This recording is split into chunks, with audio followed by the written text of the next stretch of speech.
Hi Nathan, how are you? I'm happy to welcome you at Beam's Eventalks. Thank you so much. I'm doing fine. How are you? I'm very good. Happy to see you here. I know that you are experienced professional in the event industry, but describe me a little bit your career path. How did you come to the events? Okay, that started like 20 years ago or so. A friend of mine had his own event agency, and I was working in ICT, so information computer technology that at that time. But he told me about what he was doing, and that was quite interesting for me. So at that moment, at that very moment, I had no um, job. So I had a job, but they had Mm-hmm. no work for me at that moment. So I went to my management and told them that I would like to try working in events. And they said, Mm-hmm. well, we don't want to lose you. And I said, yes, but this is what I want to do. So then I decided to just start and try for 6 months. And Mm-hmm. they promised me if you don't like it, you can always come back at the company. But I stayed after 6 months, and I'm still in events. So How long ago was it? how long ago? Yeah, how many years ago? That was in 2002. Oh, wow. But that's 20 years ago. Yeah, oh my God, really? Yeah, and after that, well, I joined the company of my current business partner. First as an employee, and later we decided to become partners. And we are still partners, so we're still running the event agency here in the Netherlands. Hmm. So now you are a partner of the event consulting company, right? Yes, yes. Yeah, and I want to ask first of all, you said that you decided that event industry is interesting for you, but what attracted you? Uh, Well, as you might see, I'm a musician too. yeah. So I like to entertain people, but I'm not Mhm. a professional musician, right? So I was like, I, I want to spend more time entertaining people and making people happy. And with events, it's always a special moment for people where they're looking forward to. And then there's this moment, and everything happens at that time, and that's a kind of magic that you create. So that was for me the most attracting part. First of all, to entertain people. Later, um, I got more interested in well the content of events. So what can we change with events as well? Because well, we live in a beautiful world, but there's a lot of things that can be better, and I think events can contribute to that as well. So it's not only fun anymore, but also serious business sometimes.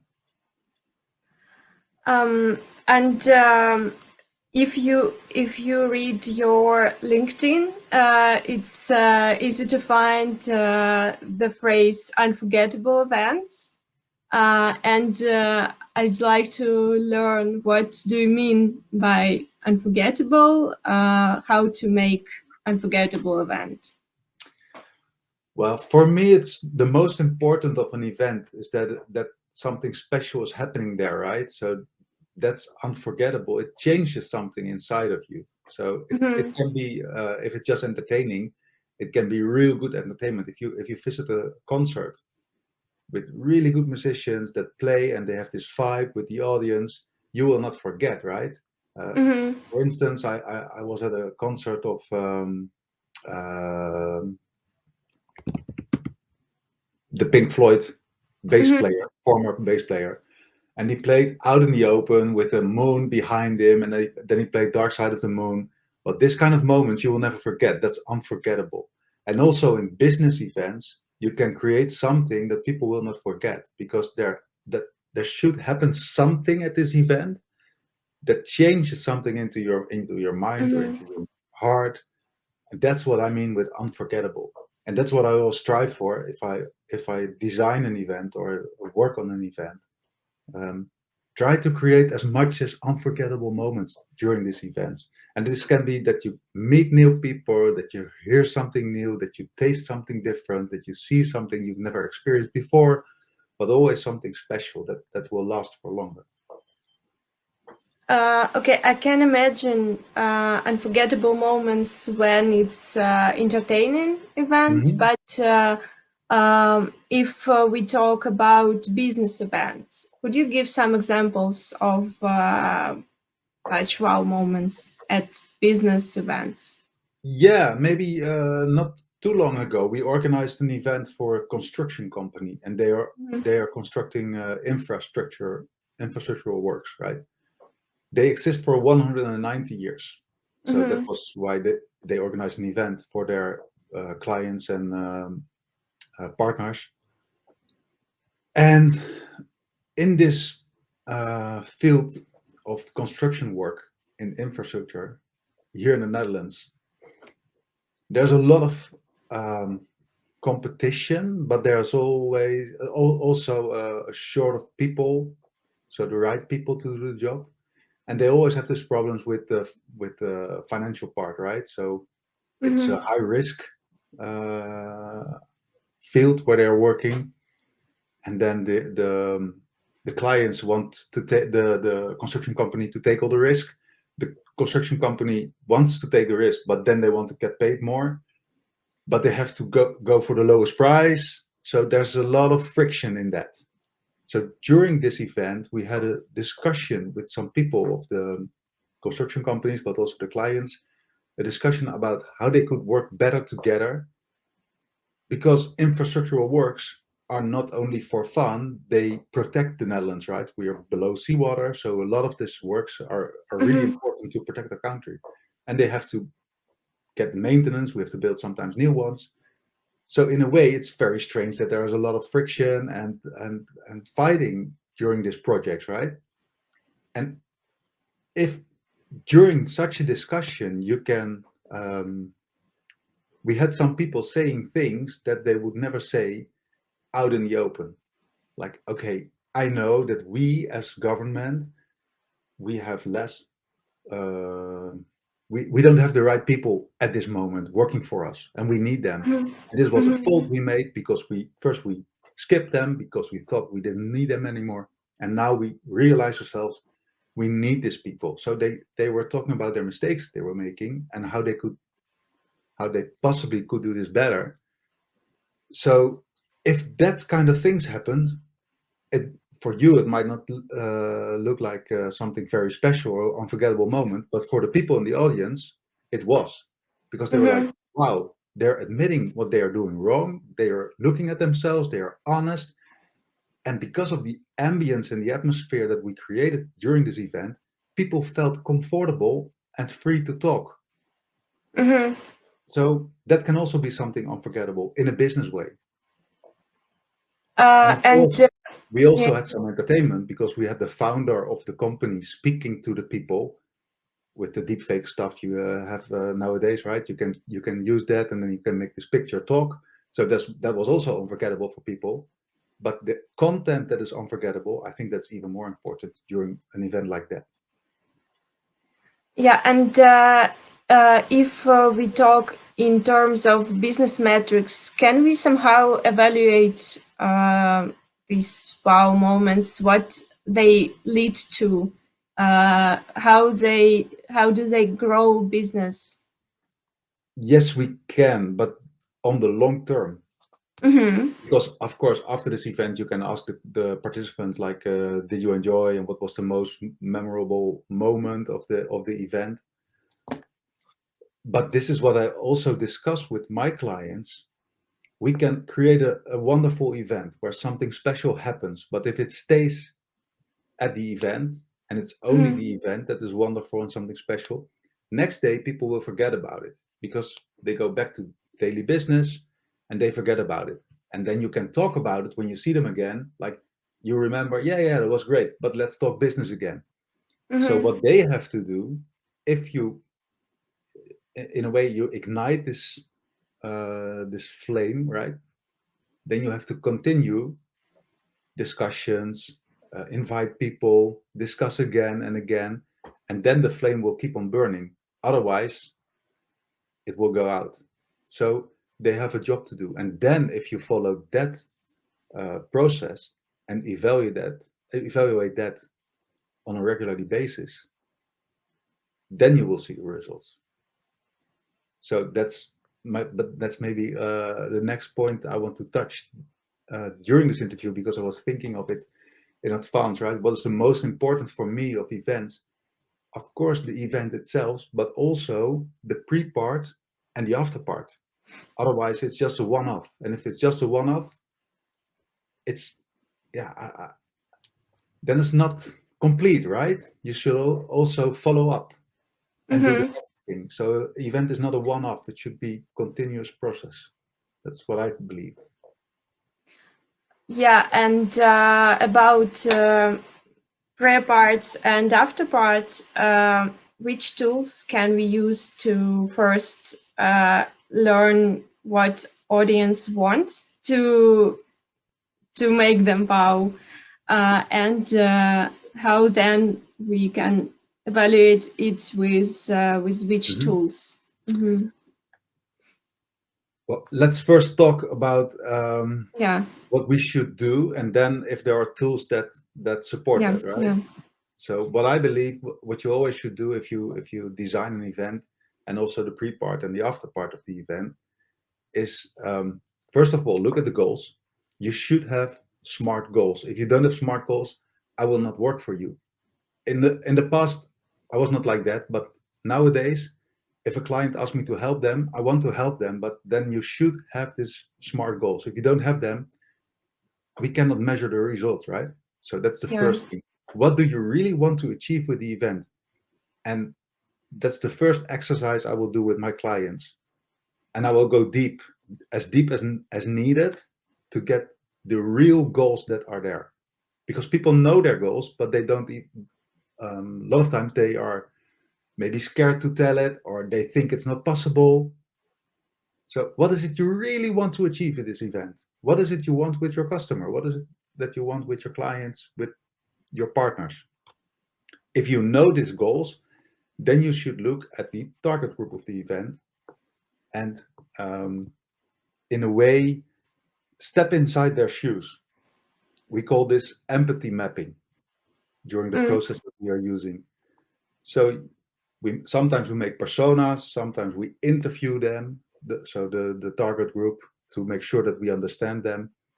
But you really should understand your target group, and this can be just one. Like if you do a seminar for doctors, you know there's only doctors in the audience, right? It's quite simple. But if you do an event for instance, climate adaptation, there's so many different people involved in that. There's politicians, there's scientists, there's people that are activists. Well, I don't like the word, but you know what I mean, right? So there's a Mm-hmm. lot of people that are involved. You really should understand each of them. How will they come to the event? What state of mind? What do they think? What do they see? What do they feel? And then you look at the goals. Okay, this is what I want to achieve with them. How can we achieve that? What do we need for that? That's basically designing the event. And then how are they after the event? And we have to check that again and again and again, because Mm-hmm. we want this to be a continuous process, right? So that's basically the steps that I would take to design an event. And then we can look at the tools. What kind of tools are supporting the goals of the event? So there's, when people ask me, what kind of tool do you use? Depends on the goals, depends on the audience, depends on the target group, depends on what you strive for, and then we can decide what kind of tools we will use. Mm-hmm. Um, may I ask? It seems we should have like long time to prepare the event. And do you have any difficulties with the clients who don't understand why they should do this? Yeah, we do. We have to teach them. Mm-hmm. We have to help them with that. And sometimes time is very short. So we always ask for more time, not only for organizing, because if you ask me to organize an event like in 3, 4 weeks, Mm-hmm. logistically, it's possible. Well, Mhm. at this moment, it's hard to get the right people, right? Because a lot of people left the event branch because of COVID. But technically, it's possible. In a few Mhm. days, maybe even, I can organize your event. But if you want to organize the event with the right content and with the right goals, you need more time, definitely. And of course, you can do in a time path of like 3 months or something, if you know very well your audience and if you know your targets and your goals very well. But if we have to find them, you need more time, and that we have to we have to discuss that with our clients too, and we have to talk with them and convince them about that. Yeah, and sometimes that's hard, and some of them don't understand, so then it's not their time yet. Yeah, that happens. Yeah, and about after part, uh, how to understand what audience brought from your event. Well, there's basically two things that you can do, I think. One is ask them. So do this, Mhm. how do you call it? Um, Service. yes. Afterward, just ask them, ask them, ask them. And during the event, ask them. But the other thing that we can do nowadays, because so many parts of the event and the context with your participants or your target group is digital, right? Mhm. Because you send them an invite. Back in those days, you send them a letter, right? And you don't know if they receive them. Now we know, you send them an email or you send them a digital invite, you see that they read them, you see they confirm online. So this whole process, if they watch a video online that we post on the net, on the website, this whole process you can follow, and we can catch this data, and we can use this data to see what works and what doesn't work. How long are people watching a video? How long are they listening to a podcast? How long are they on your website, on the event website? What do they visit on the website? Are they only in the live stream, or are they also later after the event? Are they watching back what the content? So I think we should analyze this data more and more and understand better what is happening during the whole process of the event. So the pre-event, the event itself, and the after event. And that will help us to understand what we need to do better for the next event. How do you like digital events? Do you think they are better than in person? They're different. There's no better. Mhm. It depends on the goals. If you want to meet people and have personal contact, which can be really important uh, in a lot of cases, then you need to organize an in-person event. If you just want to share knowledge, for instance, well, digital is perfect. Um, if you want to reach uh,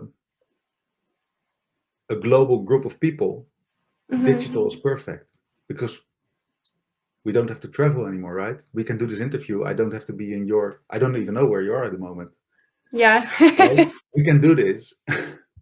And that's the same with events. So digital is great, but it's not a replacement for the in-person contact. And that's what I sometimes see at the digital events. People want to try to copy what's happening in real life when you meet in person digitally. And I think Yeah. that's not possible. You should not strive for that. It's digital, so Mhm. it's different. Mhm. People will click away in a moment during a digital event. You should realize that if you organize a digital event. So again, it's important. What are your goals? What are your goals? What do you want to achieve? Who is your customer? Who are the participants? What is your target group? And then look at the best solution. Yeah, I always answer the same when I'm asked about marketing, but I need to ask you more practical questions. So Yeah. yeah. uh, so how do you think is it possible to to create wow moments in digital events as in-person events? Can the interaction be the same as in person?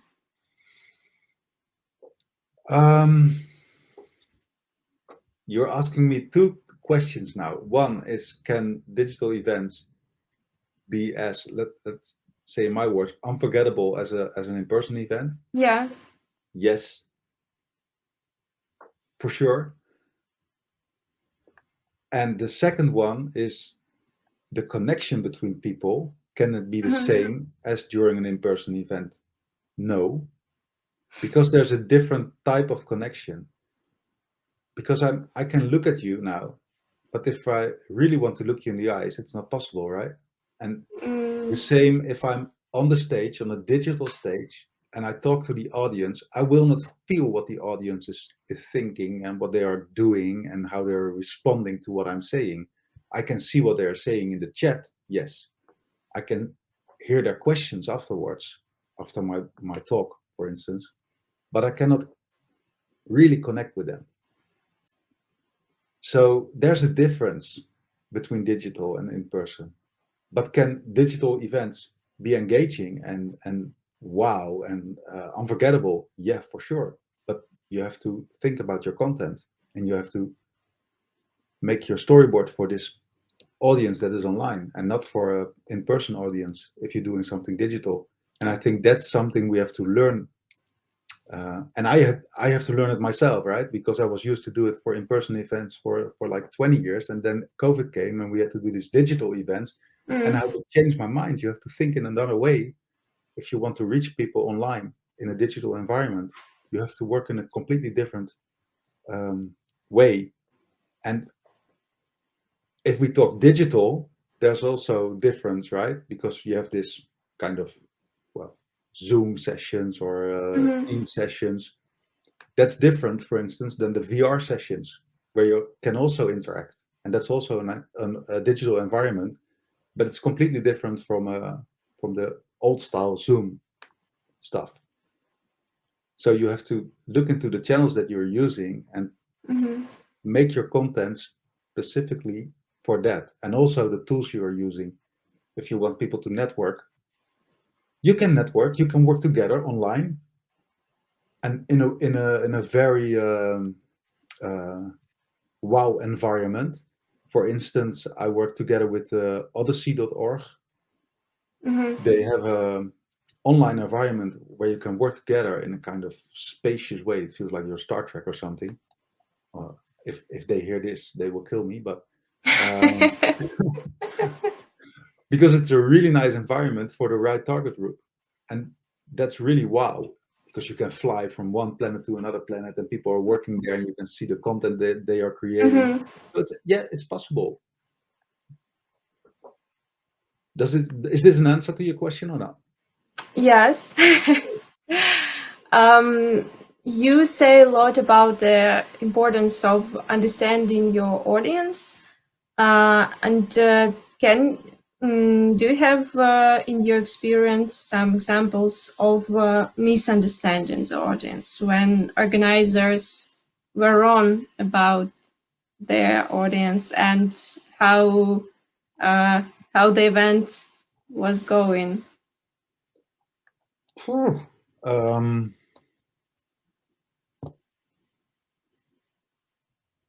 that's a difficult question. I tried. Yeah. I can give you examples of events that we did in the past where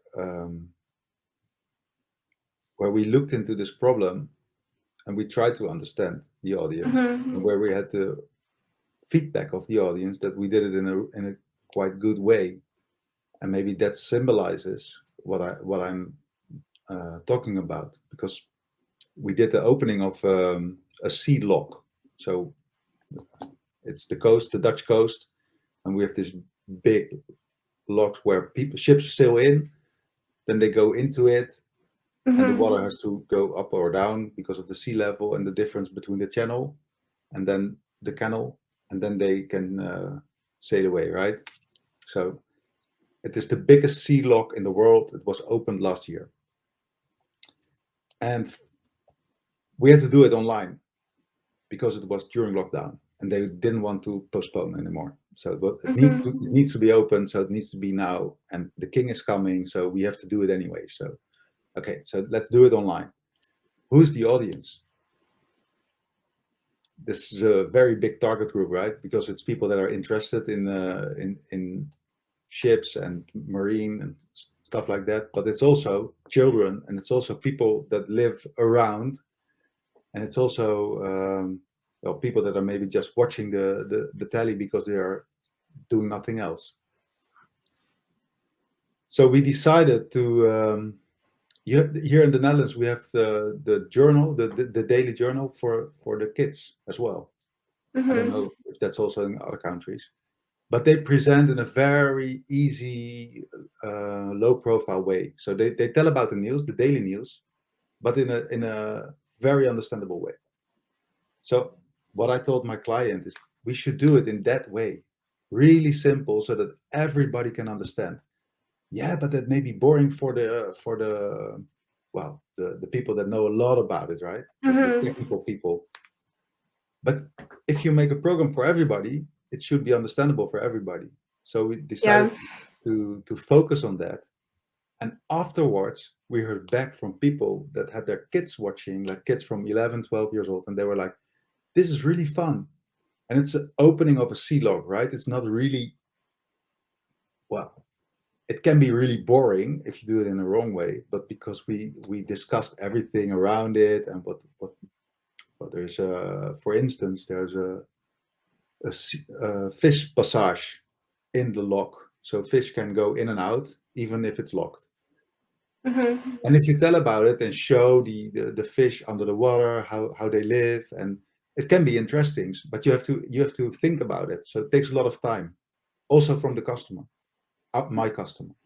So that worked, but the same thing can be a nightmare if you do it in the wrong way, because you will lose all your viewers, right? It's the same as television. There's one example in my mind somewhere that, but I have to think about it, where it was really bad because they were not on the right level of the participants, and people didn't understand because there was a lot of technical talk. So yeah, that I don't recall the name of the event, but and it's quite a while ago. But it's really important, yes, to think about your audience, who's your audience, and what do they understand. And one of the secrets for this is also integrate the audience in the design of your program. As I said before, that can be by using personas or describing your audience, but better involve them in the design process. Yeah, I have another example. We organized an event for a group of schools. They exist for 5 years. You have like 20 schools, secondary schools in Amsterdam. So about 20, each of them with like a few thousand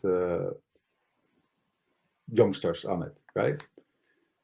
So big group of people, and they wanted to celebrate the 5 years existence. So they asked us, can you organize something for all the stakeholders? And we have to do something for the youth as well. Well, maybe we can organize a day of sports or something for them. And oh, we also have to do something for the teachers. Well, maybe some drinks after work. And then we asked our client, but what do the teachers want? And what do the young people want? And they were like, yeah, we don't know. We want to celebrate. And we proposed to ask the teachers and the youngsters what they wanted to do because of this 5 year existence. They didn't come up with an event. They asked for, can we innovate the environment where we have this, well, the environment of our schools? Because quality of food or the spaces where they can play or where they can dance, or a lot of things that they want to improve. Can we use the money for that? And then we decided to make a competition for the 20 schools where youngsters could contribute with their ideas for innovation. And out of that, we had a kind of TEDx award show where they can present their ideas, one per school, and then the money was used to realize these ideas. Wow. So this is not a digital event. In a way, it was because we broadcasted it to the 20 schools, so all the people could watch it, the award show. But this is designing events with your audience and your target group in mind. Because if they would have only this event for stakeholders, blah, blah, blah, blah, blah, and then a sporting day for the youngsters, well, maybe a lot of them will not come because this is Amsterdam guys and girls, right? If they can skip, they will skip. Now they were involved. They were involved in the making of the program. They were involved in the creating of the ideas together.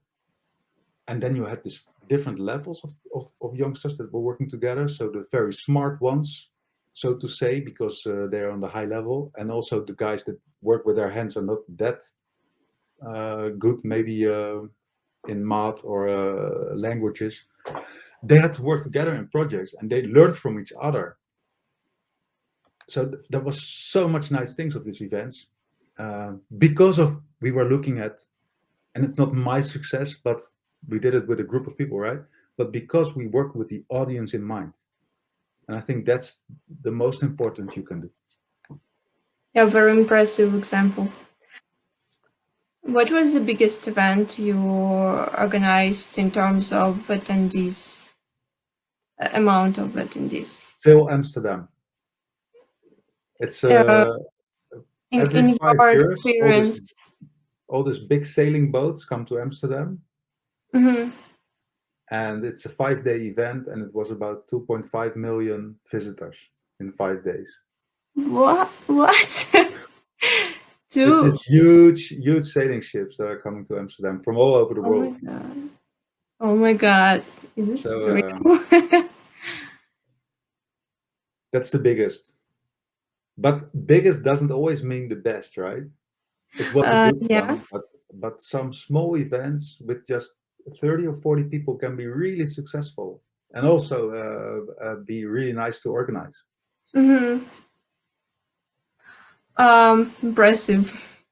You have 20 years of experience in events, so maybe you can say about any trends you see and compare events in the past and now, and trends that we will see in some years, for example.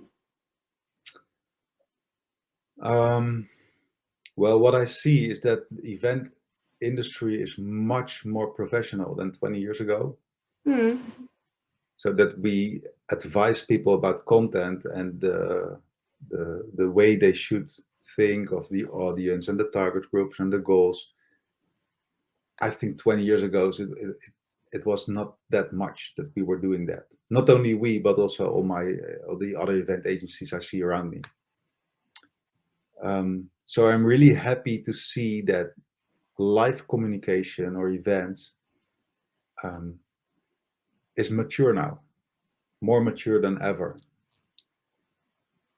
But we still have a lot of work to do because what we discussed about the data, right? The pre and after, and analyzing it and how can we improve.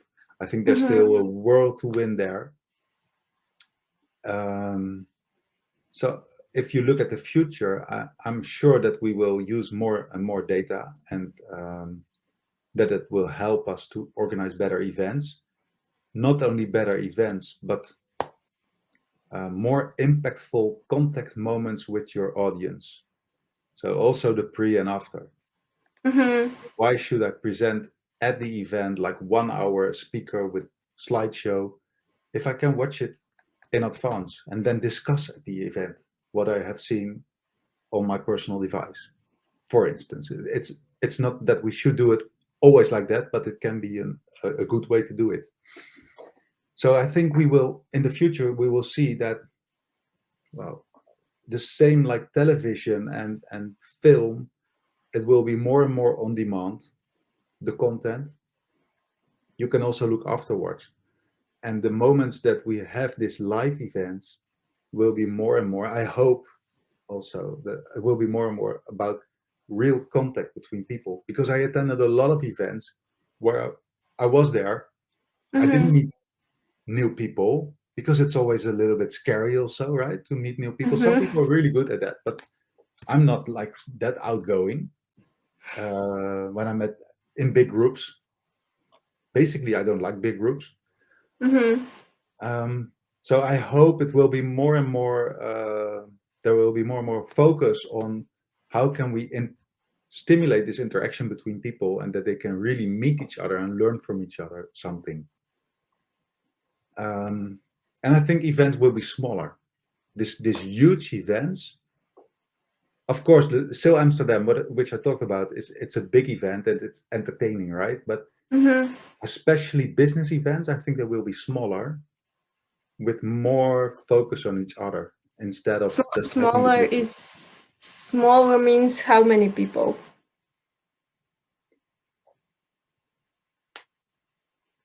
Smaller means that there is not in many people, not in the amount of people. Smaller means that you have the chance to meet the right people you want to meet, or that you meet the people you should want to meet. That's what smaller means to me. So it can still be like 10,000 people or 20,000 people on a big congress, for instance, but you shouldn't get lost, and we should Mm-hmm. focus on that. That's what BIMs do, actually.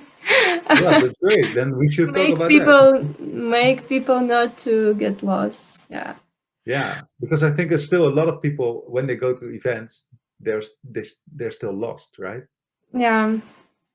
You Yeah. need some guidance in that on a nice way, so that it doesn't feel like you have to see these people or you have to go to that presentation or you have to be in that room. But you should stimulate people in a nice way, so they will be encouraged to have this wow moment. Yeah. We try to solve this problem, actually. Um, and also, how do you think, are there many people who think the same way as you, that goals are important, that knowing your audience is important? Yes, I do believe that a lot of my colleagues think in the same way, but there is a trap. If it's really Mhm. busy and there's a lot of projects going on and you have plenty of clients, it's easy to forget about it. So we Yeah, should help each other with that, because it's going to be now after COVID. It's going to be. We see it already. It's really busy. There's a lot of companies that want to do their events. Then there's a short on time, which we discussed. Right, you need time to realize a proper event. So make sure that you take this time, convince your client for that. I rather do like 5 events than 5 events in a good way than 10 events that are like half half. So we should watch that. give please one advice to the event organizers in 2022. Um, well, maybe this is the best advice at this moment in 2022. Make sure that you have time to prepare your event with your client, and don't lose yourself in this red race. Take your time, think about your audience, and then make this program for the event. I think that's not only for this year, but especially because it's now so busy, we should take that into account. And if you need help with that, look for help, not just in your own company, but maybe sometimes in other companies as well. I like to work with other event agencies because we can learn from each other. So don't see them as your, um, what's the name? They're your colleagues, they're your friends. they're not your enemy, right? If they work for another event agency. So work together as an industry.